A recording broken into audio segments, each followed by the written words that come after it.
शिवपुर गांव में एक अर्जुन नाम का एक व्यक्ति रहता था। वो बहुत मेहनती इंसान था। उसका एक बेटा था जिसका नाम दिनेश था। दिनेश भी अपने पिता की तरह मेहनती था। जब दिनेश छोटा था तभी उसकी माँ का किसी बीमारी से देहांत हो गया था। अर्जुन ने फैसला किया कि वो दोबारा शादी नहीं करेगा और खुद ही दिनेश को पालेगा। दोनों बाप बेटे राजा वीरेंद्र के यहाँ काम करते थे। राजा उनकी मेहनत के बदले सिर्फ 2 किलो अनाज देता था। 2 किलो अनाज में बाप बेटे का मुश्किल से गुजारा होता था, इसलिए वे अक्सर आधा पेट खाकर ही रहते थे। पिताजी, हमें राजा के यहाँ काम छोड़ देना चाहिए और किसी दूसरे शहर में कोई दूसरा काम ढूंढना चाहिए। राजा हमें इतना कम अनाज देता है कि हम हमेशा भूखे रहते हैं, कमज़ोर हो गए हैं। अगर हम खाएंगे नहीं तो काम कैसे करेंगे? बेटा, तू ठीक कह रहा है। भूख की वजह से मुझे भी चक्कर आते हैं। कभी कभी आंखों से दिखना बंद हो जाता है। लेकिन हम राजा की नौकरी नहीं छोड़ सकते। अगर हम छोड़ेंगे तो राजा हमें ढूंढ कर सजा देगा। हमारी भलाई इसी में है कि चुपचाप काम करते रहें। चल, तू जंगल से लकड़ियां ले आ, मैं खाना बना देता हूँ। दिनेश लकड़ियां लाने जंगल चला जाता है। तभी अर्जुन के घर एक बुढ़िया आती है। बेटा अर्जुन, तूने जिंदगी भर बहुत दुख झेले हैं, अब और कष्ट मत झेल। बुढ़ापे में भी चैन से रोटी नहीं खा पाया। तेरा बेटा अब जवान हो गया है, उसकी शादी क्यों नहीं कर देता? घर में बहू आ जाएगी तो तुम्हें घर के कामों से राहत मिल जाएगी। काकी, दिनेश की शादी तो 1 साल पहले ही हो चुकी है।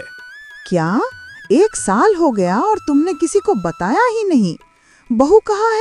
काकी, बहू अपने मायके में है। बहू को मायके में क्यों छोड़ रखा है? उसे बुला लाओ। कैसे बुलाऊं काकी? हमारे पास तो चारपाई तक नहीं है जिस पर वो बैठ सके, और न ही दिनेश के पास ऐसे कपड़े हैं जिन्हें पहनकर वो ससुराल जा सके। उसके पास सिर्फ 2 जोड़ी कपड़े हैं और वे भी फटे हुए हैं। अरे अर्जुन, मैं तुझे समझदार समझती थी, तू तो बड़ा भोला निकला। बस इतनी सी बात के लिए बहू को मायके में छोड़ा। इतना कहकर बुढ़िया अपने घर चली जाती है। अर्जुन सोचता है, काकी ठीक कह रही है। अगले दिन बुढ़िया अर्जुन के घर आती है और बाजार से दिनेश के लिए कपड़े और एक चारपाई ले आती है। पिताजी, ये चारपाई कहाँ से आई? ये शांति काकी ने तेरी बहू के लिए दी है और ये नए कपड़े तेरे लिए हैं। कल इन कपड़ों को पहनकर तू अपनी बहू राधा को लेने ससुराल चला जा। पिताजी, हम अपना पेट ही मुश्किल से भर पाते हैं, ऐसे में राधा को क्या खिलाएंगे? वो हमारा घर देखकर क्या सोचेगी? मैं जानता हूँ बेटा, लेकिन बहू को हमेशा मायके में तो नहीं छोड़ सकते। कल जाकर उसे ले आ। दिनेश अगले दिन बुढ़िया के दिए कपड़े पहनकर राधा को लेने ससुराल जाता है। वहाँ उसकी खूब आवभगत होती है। वो 1 हफ्ता ससुराल में रुकता है और फिर राधा को लेकर घर के लिए निकलता है। रास्ते में वो सोचता है कि हमारा घर तो बहुत गंदा है, राधा देखेगी तो बुरा मानेगी। वो राधा को शांति काकी के घर छोड़कर खुद घर की सफाई करने चला जाता है। बेटा, राधा कहाँ है? उसे क्यों नहीं लाया? पिताजी, मैं राधा को ले आया हूँ, पर उसे शांति काकी के घर छोड़ आया हूँ, क्योंकि हमारा घर बहुत गंदा है। साफ सफाई करके उसे ले आऊंगा। सफाई बाद में होगी, पहले तू राजा के पास चल। वो तुझे 3 दिन से बुला रहे हैं। मुझे रोज बहाना बनाना पड़ रहा है। दोनों बाप बेटे राजमहल की ओर चल पड़ते हैं। उधर शांति काकी राधा की खूब आवभगत करती है। बेटी, चल मैं तुझे तेरे घर छोड़ आती हूँ। दिनेश राजा के। मान जी, अगर ये घर दिनेश का नहीं है तो उसका घर कौन सा है? दिनेश काम पर गया है, इसलिए तुझे मेरे यहाँ छोड़ दिया था। चल, मैं तुझे तेरे घर ले चलती हूँ।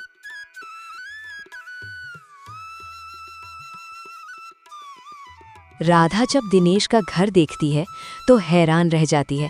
पूरा घर गंदगी से भरा था, सामान इधर उधर बिखरा था। एक कोने में फटे पुराने कपड़े पड़े थे, उन पर धूल जमी थी। ये देखकर राधा की आंखों में आंसू आ जाते हैं। वो सोचती है, पिछले जन्म में मैंने कौन सा पाप किया था जो ऐसी सज़ा मिल रही है। लेकिन राधा हिम्मत वाली थी।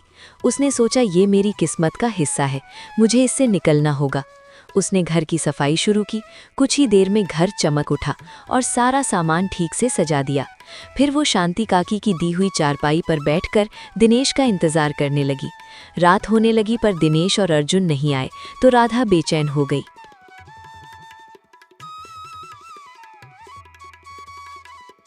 इतने में दिनेश और अर्जुन हाथ में अनाज का थैला लेकर घर आते। लो, इसे पका लो।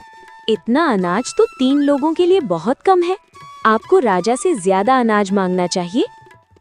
बेटी, राजा हमें सिर्फ 2 किलो ही देता है, हम और कहाँ से लाएं?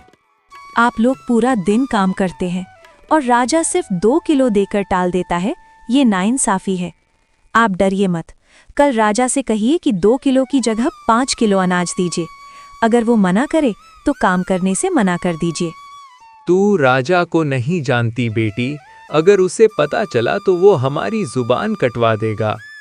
आपने कोई गलत काम नहीं किया, सिर्फ अपना हक मांग रहे हैं। डरने की जरूरत नहीं है, एक बार जरूर कहिए। ठीक है बेटी, मैं कल राजा से बात करूंगा। अगले दिन दोनों बाप बेटे राजा के पास जाते हैं। महाराज, हम पूरा दिन काम करते हैं पर आप सिर्फ 2 किलो अनाज देते हैं, इसमें हमारा गुजारा नहीं होता, हम अक्सर भूखे रहते हैं। कृपया हमारा अनाज 2 किलो से बढ़ाकर 3 किलो कर दीजिए। अर्जुन, ये बात तुझे पहले कहनी चाहिए थी। भूखे रहकर काम नहीं हो सकता। मैं तुम्हारा अनाज 5 किलो नहीं 6 किलो कर देता हूँ। मंत्री, आज से अर्जुन का अनाज 6 किलो कर दो और जितने भी मजदूर हैं सबका अनाज बढ़ा दो। राजा का फैसला सुनकर दोनों बाप बेटे 6 किलो अनाज लेकर खुशी खुशी घर आते हैं। लगता है राजा ने अनाज बढ़ा दिया है। हाँ बेटी, हमने 5 किलो मांगा था पर राजा ने 6 किलो दे दिया और सभी मजदूरों का भी बढ़ा दिया। राधा बहुत होशियार थी। वो रोज मिले 6 किलो अनाज में से आधा बचा लेती और आधे से खाना बनाती। 2 महीने तक उसने यही किया। पिताजी, कल राजा से कहिए कि मैंने दिनेश की शादी कर दी है। अब हमारे घर में 3 सदस्य हैं। अगले दिन अर्जुन राजा से कहता है, महाराज, मैंने दिनेश की शादी कर दी है, अब घर में 3 लोग हैं। बहुत अच्छा किया अर्जुन, मैं आज ही तुम्हारा अनाज बढ़ाकर 10 किलो कर देता हूँ। दोनों बाप बेटे 10 किलो अनाज लेकर घर आते हैं। राधा खुश हो जाती है और अब आधे से ज्यादा अनाज बचा लेती है। ये सिलसिला 8 महीने तक चलता रहा। इस बीच राधा ने काफी अनाज जमा कर लिया। पिताजी, अब आप लोग राजा के यहाँ काम करने मत जाइए। मजदूरी से सिर्फ पेट भरता है। मैंने राजा से जो अनाज मिलता था उसमें से बहुत सारा जमा कर लिया है। आप बाजार में एक दुकान खोलिए और ये अनाज बेचिए। भगवान ने चाहा तो हमारा कारोबार चल पड़ेगा।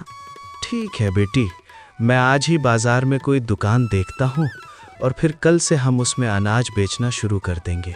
अर्जुन ने बाजार में एक दुकान किराए पर ले ली और अगले ही दिन अनाज बेचना शुरू कर दिया। कुछ ही दिनों में दुकान खूब चलने लगती है। ग्राहकों की भीड़ लगने लगती है। बाप बेटे खुश रहने लगे और घर के लिए रोज कुछ ना कुछ लाने लगे। एक दिन राधा घर के कोने में बैठी होती है तो उसकी नज़र एक सोने के हार पर पड़ती है। वो हैरान होकर हार उठा लेती है और उसे ऐसी जगह रख देती है जहाँ किसी की नज़र न पड़े। उसी दिन पूरे नगर में ढिंढोरा पिटवाया गया कि रानी का हार चोरी हो गया है। पूरे शहर में रानी के हार की चर्चा थी। राधा ने इस बात का जिक्र किसी से नहीं किया। मंत्री, हार का कुछ पता चला? नहीं महाराज, तलाश जारी है। फिर से ऐलान करवाओ कि रानी का हार गुम हो गया है। जिसे भी मिले वो बेझिझक राजा को दे दे। उसे मुंह मांगा इनाम मिलेगा।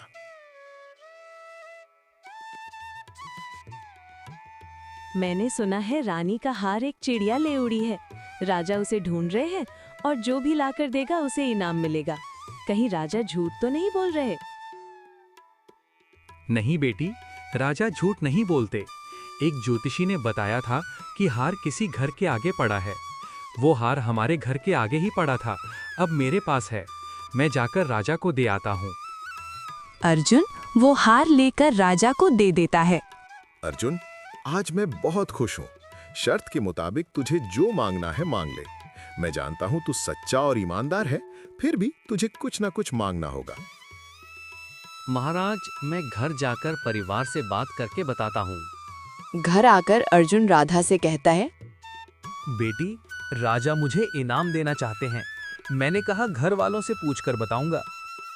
पिताजी, कल आप राजा से कहिएगा कि अगर आप मुझे थोड़ी जमीन दे दें तो मैं उस पर खेती करके अपने परिवार का अच्छे से गुजारा कर सकूं। अगले दिन अर्जुन राजा से कहता है, महाराज, अगर आप मुझे थोड़ी जमीन दे दें तो मैं खेती करके अपने परिवार का पालन कर सकूंगा। फिर मुझे और मेरे बेटे को मजदूरी नहीं करनी पड़ेगी। ठीक है अर्जुन, मैं मंत्री से कहकर तुम्हें 5 बीघा जमीन दिलवा देता हूँ। मेरी दुआ है कि तुम्हें जमीन पर खेती करके खूब फलो फूलो और तरक्की करो। राजा की मदद से अर्जुन को 5 बीघा जमीन मिल जाती है। अब अर्जुन खेत में मेहनत करता है और दिनेश दुकान चलाता है। कुछ ही दिनों में वे बहुत अमीर हो जाते हैं। दिनेश एक बड़ा घर खरीद लेता है। अब उनके घर में किसी चीज की कमी नहीं रहती। इस तरह राधा की समझदारी और सूझबूझ से अर्जुन और दिनेश की गरीबी के दिन खुशहाली में बदल जाते हैं।